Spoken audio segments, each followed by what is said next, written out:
தீமைகள் அணுகாது. இயேசு ரத்தம் என் மேல் இருப்பதால் வியாதிகள் அணுகாது. பொல்லாத ஆவிகளின் சேனைகளோடு நான் போராடி ஜெபித்து ஜெயம் எடுப்பேன். என் ஆவி ஆத்மா சரீரம் எல்லாம் இயேசுவின் ரத்தம். அவர் வார்த்தையின் மேல் இருப்பதினால் பயமே இல்லை. இயேசு ரத்தம் என் மேல் இருப்பதால் தீமைகள் அணுகாது.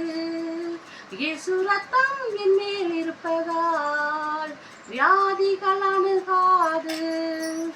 ஏசாயா 61வது வசனத்துல 61வது அதிகாரம் 1வது வசனம். கர்த்தராகிய தேவனுடைய ஆவியானவர் என் மேல் இருக்கிறார். சிறுமைப்பட்டவர்களுக்கு சுவிசேஷத்தை அறிவிக்கவும் கர்த்தர் என்னை அபிஷேகம் பண்ணி இருக்கிறார்.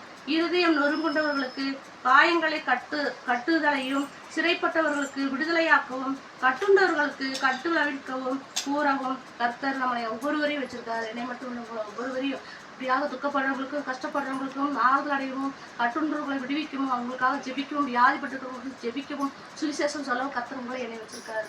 அப்படியெல்லாம் செய்யும்போது கர்த்தர் நம்முடைய தேவையில தன்னுடைய சிறையிருக்காக யோபு ஜெபித்த பொழுது தன்னுடைய சிறையிருப்பை மாற்றினார் என்று சொல்லி பார்க்கிறோம். அப்படியாக மற்றவங்களுக்காக நம்ம ஜெபிக்கும் போது கர்த்தர் நம்முடைய சிறையிருப்பையும் மாற்றுவார். நம்முடைய தேவை எல்லாவற்றையும் செஞ்சு கொடுப்பார். கர்த்தர் தாமே ஆசீர்வதிப்பார்.